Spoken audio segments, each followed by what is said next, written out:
Luego del final de la Primera Guerra Mundial en 1919, debido a su rendición y a su papel como el principal beligerante del bando derrotado, lo que quedaba de Alemania y su gente se vieron atados a un acuerdo sin sentido e imposible de cumplir, al cual el lado victorioso llamó el Tratado de Versalles. En este se hacían responsables a Berlín por casi todos los daños causados en la Gran Guerra, se limitaba el número de soldados y barcos en el ejército alemán para un futuro y se obligaba a este estado a pagar inmensas cantidades de dinero a sus enemigos, en especial a Francia y Gran Bretaña, como retribución y reparación. Debido a esto, y a ya de por sí estar en una pésima situación social y económica, luego de la hasta ese entonces más costosa y mortal guerra que había visto el mundo, Alemania simplemente no podía hacerse responsable de estas condiciones y de mantener a su gente a flote, lo que terminó en la mayor inflación monetaria que había visto el país en toda su historia.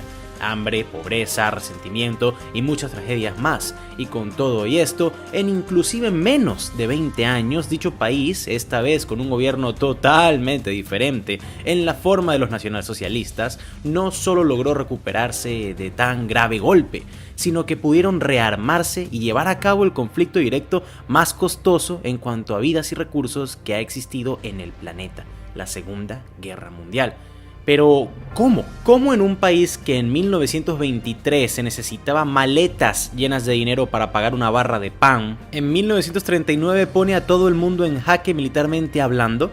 Yo soy Rafael Peraza y esto es ¿Cómo financió Alemania la Segunda Guerra Mundial?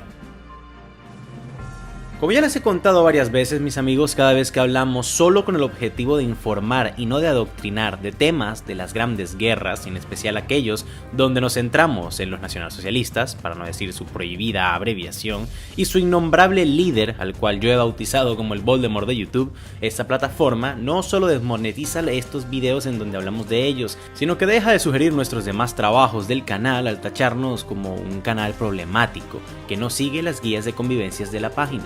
Por lo que si quieres que sigamos haciendo videos de estos temas, te pido que por favor te suscribas si no lo has hecho aún, que actives las notificaciones del canal para que estés atento de los videos que monto cuando YouTube deja de avisar que hay nuevo contenido en el canal, y que si tienes la oportunidad nos apoyes en Patreon. Un poco más sobre esto al final del video. Pero bueno, mis amigos, comencemos con nuestro tema del día. Mucha gente dice que el milagro económico alemán en el periodo entre guerras es obra y gracia de una sola persona, el Voldemort de YouTube.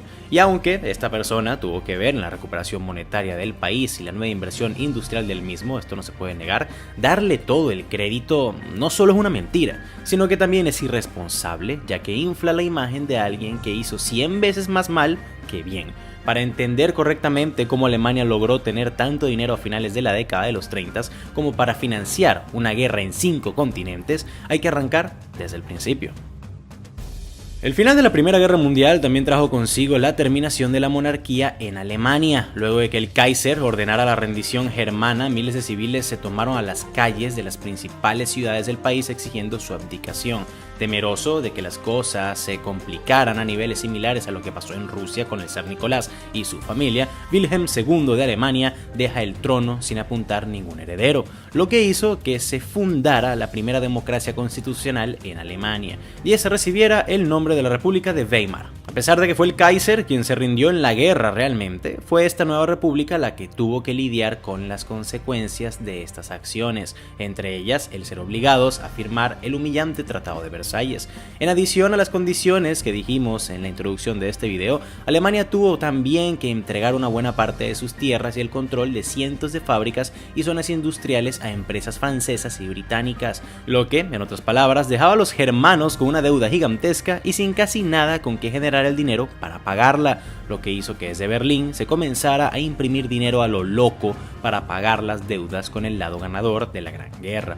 Al principio, al ni Francia ni el Reino Unido saber que este dinero era el resultado de una impresión indiscriminada de papel moneda, esta estrategia parecía estar funcionando, pero era inevitable que con algo de tiempo la verdad saliera a la luz. No hay que ser un experto en economía para saber que no se puede imprimir más billetes sin ningún tipo de nuevo ingreso económico o industrial latente que genere mucha riqueza sin que los respalde, si no, pregúntenle a Venezuela, por lo que esta acción de imprimir terminó en la desconfianza económica tanto nacional como internacional del Estado alemán y en la peor inflación de la historia.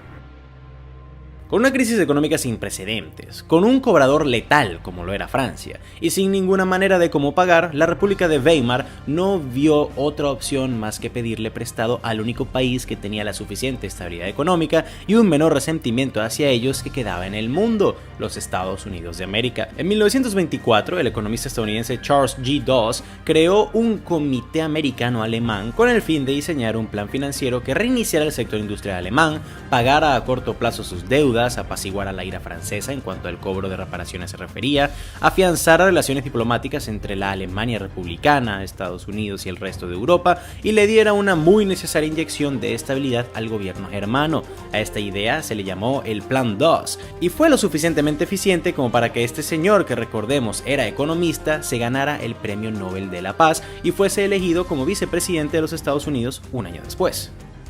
Dicho plan comenzó funcionando de maravilla. La industria alemana revivió de una manera que nadie se esperaba. Nuevas empresas exitosas y privadas y estatales surgieron de la noche a la mañana. Autos, aviones, productos de todo tipo, utensilios y demás bienes comenzaron a producirse para el consumo tanto nacional como su exportación dentro de las fronteras del país. Y aunque habían pasado de deberle dinero a Francia a ahora tener que pagárselo a los Estados Unidos más adelante, este último no estaban con un cuchillo al cuello de Berlín cobrándoles al final de cada mes como lo eran los francos, y ahora tenían los suficientes recursos para pagar todo lo debido a punta de producción nacional en tan solo unos cuantos años. Y aunque a corto y mediano plazo todo parecía estar muy bien, todo cambió cuando en 1929 la mayor crisis económica que los Estados Unidos habían visto en su historia golpeó duramente a la nación, la Gran Depresión. A la hora del gobierno estadounidense y su gente estar en una muy precaria situación, el pozo americano de inversión casi infinito se secó en Berlín. Además de esto, desde Washington se le exigió a Alemania que comenzaran a pagar una buena parte de todo el dinero que se les había prestado, lo que por consiguiente hizo que Alemania volviera a caer en una nueva crisis económica. Esta vez, aunque no vamos a negar que sí fue un golpe duro para el germano común, el alemán de a pie, comparada con la situación del 23, la nueva crisis era un paseo por el parque. Es verdad, ya no había más dinero yanqui que invertir y disfrutar, pero muchas empresas alemanas ya estaban lo suficientemente establecidas como para poco a poco sacar el país adelante. Ya la República de Weimar sabía qué no hacer en estos momentos, y estos mismos les pidieron al pueblo alemán que tuvieran paciencia. Pero luego de haber pasado 5 años de bonanza, al haber sufrido tanto antes del 23 y a la hora temer que lo mismo estaba por pasar, el pueblo alemán estaba bastante alterado y asustado con lo que estaba pasando. Desde muy poco tiempo después del final de la Primera Guerra Mundial, apenas en el año 1920, el Partido Nacional Socialista fue creado. Como la idea de este video no es hablar como tal de la historia de esta organización política, seremos un poco breves con respecto a la misma y sus ideales, tanto originales como aquellos alterados desde la subida al poder de Voldemort. Sus principios se basaban en 4 fundamentales ideas: aborrecer el comunismo, culpar a los judíos de muchos de los problemas del mundo, la creencia de que la raza blanca o aria era superior en todo sentido a los demás, y en la reconstrucción y reunificación del pueblo germano esparcido por toda Europa bajo una sola nación y frontera. Durante los peores años de la crisis económica, este partido ganó bastante popularidad al postularse como una nueva alternativa a lo que ellos llamaban la inútil e incompetente República de Weimar, y aprovecharon también para sabotear e interrumpir violentamente muchas reuniones de otras organizaciones políticas rivales. Pero desde que en 1924 la situación comenzó a mejorar debido al Plan Dawes, y ya la situación no era tan mala en el país, de pasar a ser lo que ellos se consideraban como una válida alternativa, la conducta violenta y segregativa del Partido Nacional Socialista los convirtió ante la vista de una buena parte del público en general en matones y renegados. Pero cuando una vez más la estabilidad nacional fue puesta en riesgo en 1929, todo estaría por cambiar radicalmente muy rápido. Una vez más, al no ser un video sobre la historia del partido en cuestión y al enfocarnos especialmente en el cómo hizo Alemania para estabilizarse económicamente, obviaremos algunos episodios netamente políticos, como por ejemplo lo fue el Putsch de Múnich, el año en que Voldemort estuvo en la cárcel, sus numerosos y fallidos intentos de subir al poder democráticamente y varias cosas más. Pero de la elección que sí hablaremos será la de 1929. 1932, donde el que se veía como un muy fuerte partido político, como lo fue el nacionalsocialista, y luego de 3 años de dificultades en los que este mismo aprovechó para empujar su agenda como la única solución para volver a ser una gran nación, dicho partido terminó incluso con muy, pero muy poca representación en el Parlamento alemán. Aún así, aunque todavía no tenían a la mayoría del pueblo alemán de su lado, la gente que ya tenían en sus filas, esos matones que estaban con ellos, solían ser bastante ruidosos y dispuestos a utilizar la fuerza para obtener lo que querían por medio de su propio grupo paramilitar no oficial, mejor conocido como los camisas marrones, quienes más adelante serían la propia policía militar de Voldemort, por lo que en lo que ellos veían como una señal de cooperación, pero más bien sería uno de los peores errores de la historia, el Partido Conservador Alemán, aquel que había conseguido la mayoría de los votos, decide ofrecerle al más popular líder del Partido Nacional Socialista, ustedes ya saben quién, el puesto de canciller de la nación, la mano derecha del presidente. Y aunque estos creían que al haber muy pocos nacionalsocialistas en el Parlamento, a los conservadores tener la mayoría de los curules, y al el puesto de canciller no ser tan poderoso en comparación con el del presidente, al final Voldemort no podría hacer mucho montado en el poder. Pero bueno, todos sabemos que la historia no sería para nada de esta manera, haciendo que la subida del poder de ese señor, curiosamente, haya sido de manera no democrática. Pero bueno, el cómo fue que Voldemort logró tomar todo el poder más adelante y su plan económico para la reconstrucción de Alemania y el cómo hizo para financiar la guerra más costosa de la historia, es un relato que dejaré para otro día en la ya asegurada segunda parte de este video. Una vez en el poder, el nuevo canciller alemán, aquel cuyo nombre no puede ser mencionado en YouTube por miedo a que nos bajen los videos, pero que rima con Rodolfo Pitzler, utiliza los mismos métodos de supresión y carisma que el Partido Nacional Socialista tenía años implementando, pero esta vez no para ganarse el público de un bar en medio de Bavaria, sino para convencer a todo el pueblo alemán que solo él y su partido eran los únicos capaces de sacar a Alemania de la miseria. Que el gobierno conservador de la República de Weimar era débil y demasiado dependiente del extranjero, y por lo tanto sumisos al mismo, de que bajo su liderato Alemania volvería a las glorias del pasado, y nadie pasaría hambre de nuevo. Y en menos de un par de años, aquel que los conservadores habían dejado como canciller como premio de consuelo y pensando que no podría hacer nada por su propia cuenta, tenía a todo el pueblo alemán en la palma de su mano. Yo soy Rafael Peraza y esto es ¿Cómo financió Alemania la Segunda Guerra Mundial? Parte 2.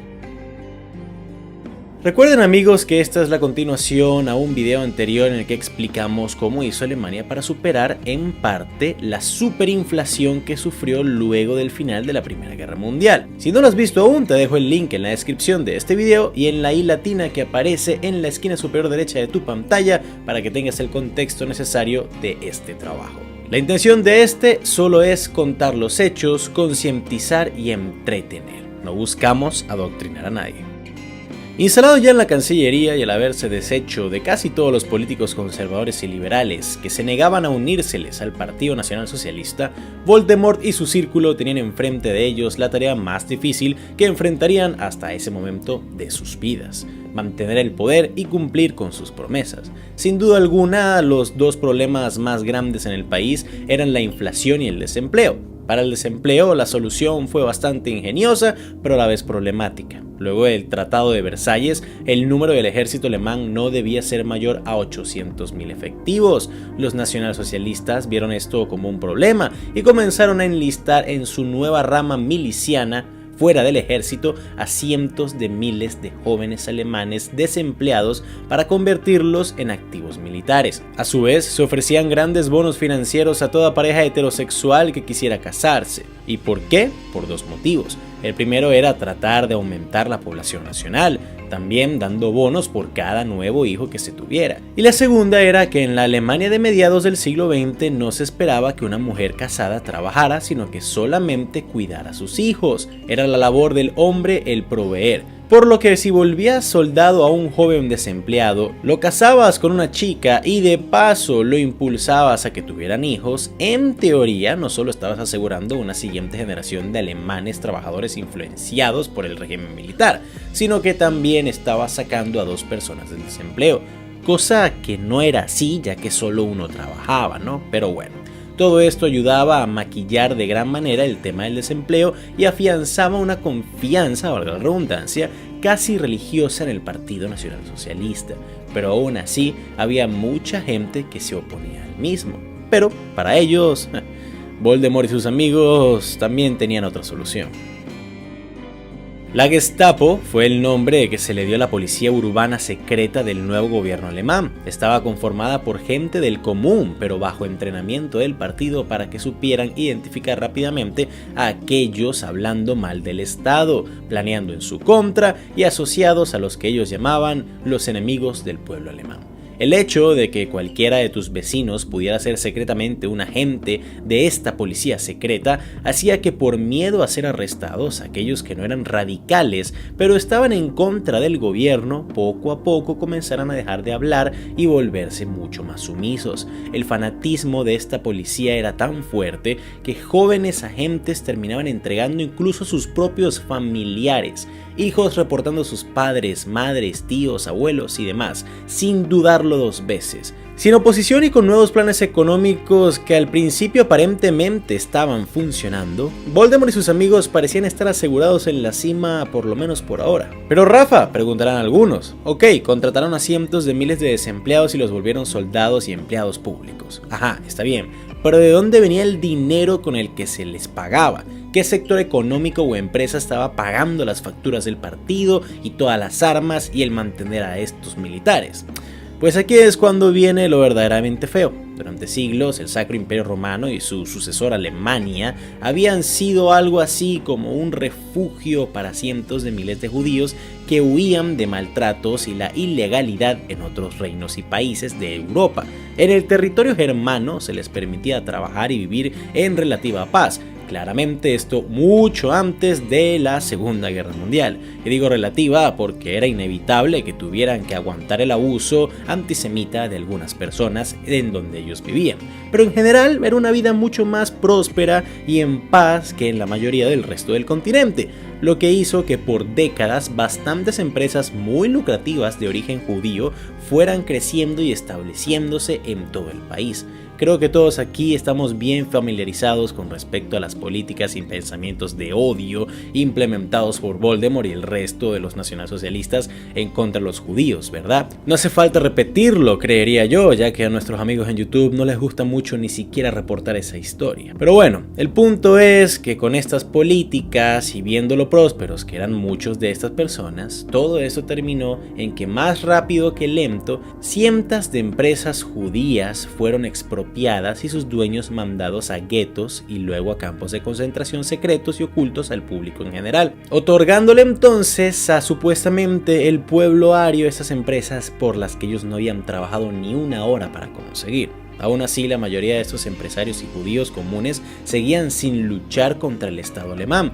Trataban de cumplir con todas las locas peticiones y condiciones de trabajo impuestas por los nacionalsocialistas, lo que hacía que sus planes económicos con respecto a sus empresas se retrasaran. Por lo que luego de un largo discurso lleno de odio, resentimiento y mentiras, el 9 de noviembre de 1938 ocurriera la infame Noche de los Vidrios Rotos.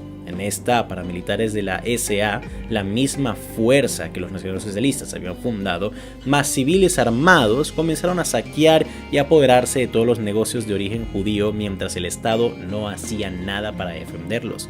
Más de 7.000 establecimientos fueron expropiados y 91 personas claramente de origen judío perdieron la vida. Se le llamó Noche de los Vidrios Rotos por todos los ventanales de tiendas rotos, valga la redundancia, que habían en el suelo de Berlín y el resto del país. Y a partir de ahí, al ver que ahora el mismo pueblo era el agresor en contra de sus enemigos y ya no lo era el Estado nada más, fue que las ya muy deplorables condiciones en contra de los judíos se volvieron mucho, pero mucho peores, convirtiendo a todo judío que fuera capturado en esclavos del régimen. Bueno, y como otro dato trágico, para el Estado alemán, incluso al morir por cansancio y de hambre mientras alimentaban la economía alemana en forma de esclavos, para los nacionalsocialistas estos seguían siendo ciudadanos, por lo que al todos estar contratados pero sin sueldo ni capacidad de tener propiedades, técnicamente no eran desempleados entonces, subiendo aún más sus falsos números de empleo en todo el país. Y otra cosa triste es que hoy en día muchísima gente se llena la boca diciendo que estos números eran verdad sin tener en cuenta todo lo que pasaba detrás para cumplirlos. Entonces, solamente hasta 1938, ¿en qué estaba conformado gran parte del milagro económico alemán de Voldemort y su partido? Claramente no todo, pero sí en un muy alto porcentaje en la contratación pública o militar de todos los alemanes considerados como deseados, entre comillas, por el gobierno. Es decir, aquellos blancos y de origen germánico, mientras que se expropiaban los negocios lucrativos de todos aquellos fuera de ese molde, principalmente judíos, pero también gente de color, homosexuales, musulmanes y demás minorías consideradas como indeseadas. Y también, para colmo, eran estos mismos los que morían trabajando para producir todo tipo de bienes y hasta servicios necesarios para sustentar el estilo de vida alemán y el crecimiento de su economía, sin mencionar también el armamento del país. Aún así, tampoco podemos decir que los alemanes se la pasaban sentados en sillas de playa con su uniforme de la SA y de la SS mientras los esclavos trabajaban. Aunque bueno, también en muchísimos casos era así, ¿no? Pero aún habían cientos de grandes y lucrativas empresas alemanas manejadas por germanos blancos que estaban dando muchos trabajos y contribuyendo con la economía. Ropa, autos, utensilios, electrodomésticos y muchas cosas más eran solo algunos de los productos alemanes de renombre tanto nacional como internacional que nutrían a la economía, y más ahora que no había competencia judía que les quitara el negocio. Además de esto, programas de trabajos en acero, plomo y todo tipo de armas, tanques y aviones impulsados por el Estado dan empleo a cientos de miles. Pero así como estaban estas formas de trabajo e industria, digamos morales, a falta de una mejor palabra, también había unas que trataban como basura a todos sus empleados sin importar su raza o religión. Aquellas personas con discapacidades, desempleados, enfermos y demás que no estuvieran activamente trabajando o no pudieran hacerlo en las áreas tradicionales de la economía, comenzaron a ser mantenidos por el Estado. Y al principio esto no suena tan mal, ¿verdad, mis amigos? Pues no, ya que en la Alemania de Voldemort, el que no trabajaba y recibía lo mínimo para sobrevivir del gobierno, debía obligatoriamente ofrecerse a programas laborales sin paga que nadie quería hacer y que demandaban más horas y esfuerzo que cualquier otra profesión. A estas personas, que en muchos casos simplemente tuvieron la mala suerte de estar entre trabajos en ese momento, se las llevaba a granjas, minas y lugares designados para futuras construcciones para que trataran la tierra y la dejaran lista para comenzar a poner los cimientos de nuevas fábricas y edificios gubernamentales. Muchas veces estas labores debían ser realizadas fuera de la ciudad o lejos de los hogares de estos voluntarios, entre comillas, por los que se les obligaba a dormir en tiendas de campaña, incluso en el cruel invierno alemán, con un solo baño para cientos de personas, con pocas horas de descanso y casi nada de comida. A estos individuos se los llamaba voluntarios, pero los nacionalsocialistas los veían como indeseados, y ponerlos a trabajar forzadamente y fuera de la vista del público, según ellos, de bien, solucionaba los problemas de gastar en ellos y de no tener que verlos en la calle como, una vez más en sus palabras, unos vagos. Incluso con toda esta mano de obra forzada, el gasto general del gobierno alemán en la inversión de nueva infraestructura, el rearmamento de las fuerzas armadas y el adoctrinamiento de la gente era simplemente demasiado alto. El gobierno estaba gastando muchísimo más de lo que podían y lo que producían. Y eso que ya estaban viendo los frutos de planes económicos de ex cancilleres en el pasado, mucho antes que lo que hizo el Partido Nacional Socialista, que también les estaba dando muchos resultados buenos y felizmente fueron acreditados al nuevo gobierno. Poco a poco la paciencia de los bancos, tanto nacionales como internacionales, se estaba acabando con respecto a todo lo que gastaba este gobierno. Los nacionalsocialistas sabían que toda esta inversión daría resultado una vez pusieran todas estas nuevas armas y soldados fieles en el campo de batalla y pudieran invadir y anexar tierras de sus vecinos, aprovechando así los recursos de estas y a su nueva población potencialmente esclava o trabajadora forzada. Pero el tiempo estaba jugando en su contra, por lo que a Voldemort y sus ministros y expertos en economía se les ocurrió una brillante idea. ¿Y saben cuál fue esta idea? Imprimir dinero, toneladas y toneladas de dinero. Claro, que podría salir mal, ¿verdad? No es como si Alemania no estuviera aún viendo los efectos de una crisis hiperinflacionaria, ¿verdad? Pues sí, amigos, no lo estoy inventando, esta fue la solución del gobierno, solo que no lo hicieron literalmente así, sino por medio de bonos del Estado. Los bonos del Estado y de guerra no eran nada nuevo en la economía mundial. Un país los emitía para que tanto su gente como empresas los comprara como un gesto de fe y de confianza en un futuro mucho más próspero para la nación. Y en muchos casos dichos bonos siempre eran pagados años después y con unos muy jugosos intereses o por lo menos al precio original que se compraron. La cuestión es que siempre se usaban para financiar una pequeña porción de un proyecto o inversión nacional. En cambio, Voldemort lo usó fue para que fuera el mismo pueblo alemán el que pagara la deuda que le quedaba al país y así poder por fin terminar las preparaciones de guerra y sus futuras invasiones que le permitirían tanto recuperar ese dinero como seguir creciendo. Y dicho y hecho, los nacionalsocialistas habían logrado hacer que su propia gente pagara por una guerra sin sentido. Y guerra sería lo que vendría. Pero la economía alemana, la apuesta de todo o nada del Estado por ganarla y las consecuencias económicas garrafales tras la derrota de la misma, es el tema para la tercera y última parte de esta serie. Para el año 1939, la apuesta alemana con respecto al futuro de su economía era un todo o nada en lo militar. Todo lo invertido en armas, infraestructura y demás gastos nacionales solo podía ser pagado a mediano y largo plazo si grandes sumas de dinero y recursos entraban al país, y al ser el ámbito militar aquel que recibía la gran mayoría de la inversión nacional, era claro que le tocaba a esta misma rama ser aquella que demostraría que este torcido y lleno de fallas plan económico tal vez podía funcionar. ¿Y cómo haría esto las Fuerzas Armadas? Pues al mejor estilo del difunto Imperio Romano, invadiendo nuevas tierras para con esas mismas poder pagarle a aquellos que le invadieron. Yo soy Rafael Peraza y esto es Cómo Alemania pagó la Segunda Guerra Mundial, parte 3, final.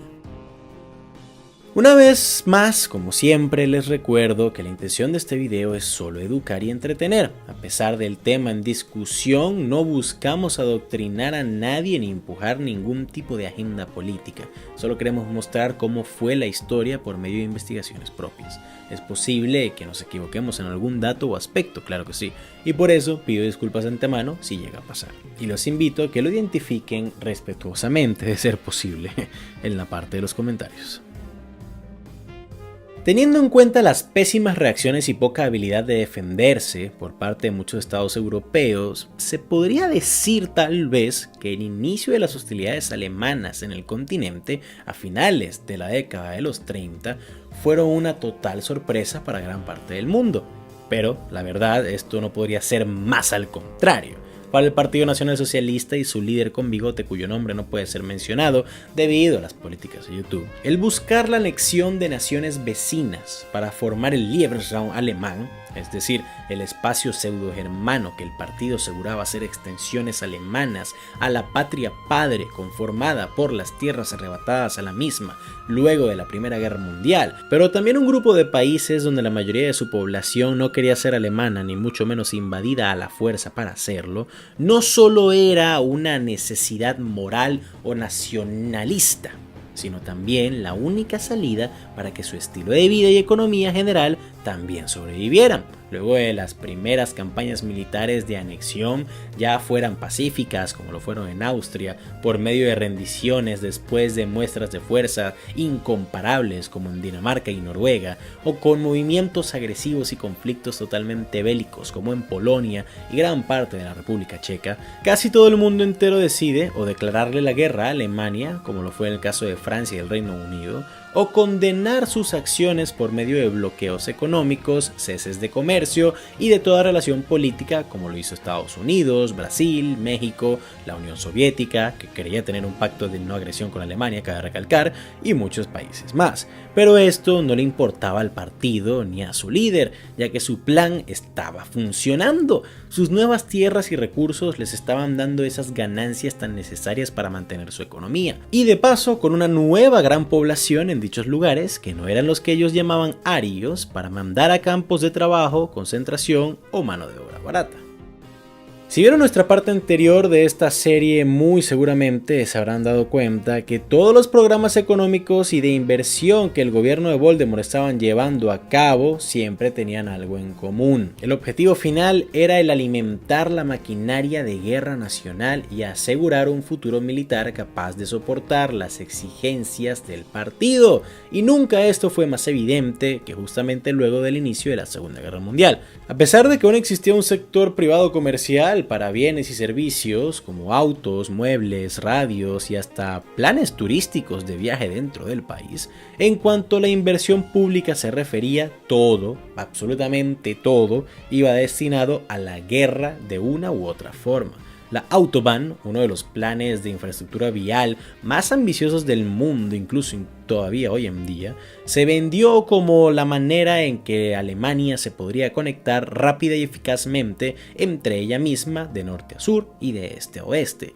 Pero los verdaderos planes del Führer eran poder tener un sistema de vías que pudieran transportar tanques y tropas de un lado a otro del país de la forma más rápida y eficaz posible, manejando así la posibilidad de una guerra en dos frentes. Ignorando lo que le decían sus ingenieros, Voldemort planeaba que no solo las vías fueran fuertes, sino también construir sobre ellas un sistema de techos de concreto sólido que pudieran servir como un escudo a sus tanques en caso de que ataques aéreos enemigos fuesen llevados a cabo. Ahora, construir estos techos no era solamente financieramente imposible, estamos hablando de miles y miles de kilómetros de techo, sino que tampoco era lógico, ya que aunque una bomba cayera sobre estos, por muy gruesos que fueran, en casi cualquier caso podrían destruir grandes secciones del mismo, haciendo que placa por placa fueran cayendo como un dominó sobre los mismos tanques que se querían proteger, o en el mejor de los casos, que simplemente todo el desastre y todos los restos que habían caído pues colapsaran la vía. Por razones al final lógicas, dicho proyecto no se pudo llevar a cabo. El de los techos, claro está. Y hasta el mismo concreto del suelo, es decir, el de las vías, comenzó a desmoronarse y dejarlas inservibles cuando un alto número de tanques alemanes fueron llevados a través de estas. Eso quiere decir que no funcionó el sistema de vías incluso sin una sola bomba aliada haber caído en las mismas, destruyéndola en lugares claves, ralentizando a las tropas y convirtiéndose así en uno de los fracasos de infraestructura más grandes de la historia y que a día de hoy se sigue mostrando en clases de ingeniería como el qué no hacer cuando se quiere renovar un sistema de vías. ¿Y saben qué? Al final este no fue el único proyecto agujero negro de dinero sin sentido que el Partido Nacional Socialista financió antes y durante la guerra, sino que solamente era uno en una larga lista. Otro de los grandes fracasos financieros de la guerra también estaba fuertemente ligado a la Autobahn, ya que, pues, ¿de qué servía planear uno de los mejores sistemas de autopistas del mundo si nadie podía costearse un vehículo, verdad? Para esto, la solución del Estado fue hacer algo muy similar a lo que Henry Ford hizo en los Estados Unidos con sus autos varias décadas antes, y esto fue invertir en el diseño y en el ensamblamiento de un nuevo vehículo barato de producir y eficiente en la carretera que todo el mundo pudiera costearse, que recibiría el nombre del auto de la gente, en su alemán original, esto siendo Volkswagen. Sí, ese mismo Volkswagen. Luego de la muestra de unos pocos prototipos en algunos tramos superturísticos de la Autobahn y de su masiva publicidad en todo el país, todo tipo de planes de pago y de adelantos para reservar dichos vehículos comenzaron a darse. Pero, tal como lo fue con los bonos del Estado, la intención del partido nunca fue utilizar esos millones y millones de marcos, que era la moneda alemana, que pagó su propio pueblo en el ensamblamiento de esos autos civiles, sino que todo ese dinero que pagó la gente una vez más se invirtió en la construcción de vehículos de transporte de tropas y tanques, ya que una vez más todas las apuestas estaban en lo militar y se creía que una vez Alemania conquistara gran parte de la Unión Soviética y se quedara con sus recursos, en especial su acero y petróleo, ahí sí se podría comenzar a construir los Volkswagen civiles. Pero como bien sabemos, esto no pasó y ni una sola persona que invirtió recibiría ni un solo vehículo. O bueno, no por parte del gobierno de Voldemort al menos. Si nos fijamos solo en los números, sí, Es verdad, el gobierno alemán de aquel que no puede ser nombrado en YouTube antes de la guerra sí estaba haciendo crecer rápidamente a la economía nacional alemana, erradicando casi por completo el desempleo y la inflación. Una vez más, esto solo si nos fijamos en los números y no en lo que de verdad hay detrás de ellos. Aquí sí importa el contexto de los números, sí importa qué hay detrás de ellos, sí importa cómo se consiguió ese dinero, esos números, esos datos. Es por eso que tanta gente, incluso hoy en día, sigue viendo a este personaje como un visionario, como alguien que veía hacia el futuro y que había salvado a Alemania del desastre post Primera Guerra Mundial. Pero cuando en realidad vemos por qué esos números eran tan, entre comillas, buenos, que es a lo que nos hemos dedicado en estos 3 videos, podemos llegar a la muy fuerte conclusión de que el salvador de Alemania no hizo más que engañar a todo el mundo y destruir a su propia nación. Él no era un visionario. Su concepto de economía, de política y de sociedad venía de estilos de gobierno tan antiguos como el mismísimo Imperio Romano. Y recordemos que Roma era una monarquía que dependía de esclavos y la conquista de tierras para sobrevivir. Sus planes económicos eran todos a corto plazo y de carácter populista, y todos trabajando para sustentar el gasto militar por encima del bienestar a mediano o largo plazo de su propia gente, usando el dinero de estos mismos y sin su consentimiento real para financiar una maquinaria de guerra llena de fallas y que no podía mantenerse a sí misma. Un gobierno que no creía en el comercio internacional, y al estar supuestamente convencido de que los germanos eran seres superiores al resto del mundo, no solo habían condenado al país a un modelo aislacionista imposible de sostener,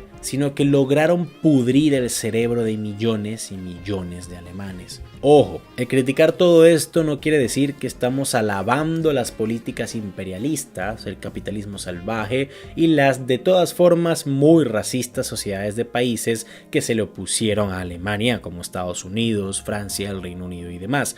Ni mucho menos que el comunismo soviético de Stalin fuese una buena alternativa. Todas estas ideologías estaban y están llenas de fallos, pero por algo es que el fascismo nunca funcionó por un periodo mayor de 20 años. Por lo menos no de buena forma, al menos. Te estoy viendo, ¿no, Franco? Pero bueno, tanto Alemania como Italia e incluso la entre comillas neutral España, hablando de Franco, o se destruyeron a sí mismas al creerse superiores y meterse con todo el mundo cuando no tenían ningún plan de supervivencia a largo plazo más que la conquista de todas las tierras posibles, o vivieron por mucho tiempo, como una vez más lo hizo Franco, oprimiendo a su gente, aislando al país, persiguiendo minorías, retrasando tecnológicamente a la nación y dejando a una España totalmente alejada de la realidad luego de su muerte. El fascismo, ni en lo político, ni mucho menos en lo económico, podía funcionar a largo plazo. Y lo que hizo el innombrable con Alemania no fue ningún milagro, sino más bien una maldición. Y bueno, mis amigos, con este último video terminamos nuestra serie de 3 partes de cómo pudo financiar Alemania la Segunda Guerra Mundial luego de perder la Primera. Si te gustó este video y quieres seguir viendo mucho más contenido similar, te invito a que te suscribas al canal. Como se podrán dar cuenta, realmente últimamente las cosas no han estado muy buenas en YouTube. Por eso es muy importante que si no estás suscrito y disfrutas de estos videos, por favor lo hagas para que siempre estés al tanto de cuando publicamos más contenido. Y también, si puedes, activa la campana de notificaciones para que nunca te pierdas de cada vez que publicamos algo nuevo. Si ya hiciste todo esto y quieres apoyarnos de una forma mucho más directa, también puedes unirte al Patreon, en donde podrás dar una cantidad mensual del dinero que tú desees y hasta cuando tú puedas y quieras, y ayudarás a asegurar a que podamos seguir hablando de todos los temas que deseamos sin importar tanto sobre lo que es la autocensura que YouTube siempre está empujando. Y hablando de nuestros Patreons, quiero agradecer a todos y cada uno de ellos por siempre estar ayudándonos y estar pendientes de todo lo que pasa con el canal. Así que muchísimas gracias a 1. Fernando Rafael García Pérez, Marc, Gabriela Mezquita, Fran de Cirán, Sevilla 212 y Liana Sereno Napolitano por hacer que mi trabajo sea un poco más seguro. Sin nada más que agregar, yo fui Rafael Peraza para el baúl de los conocimientos inútiles y que tengan muy buen día.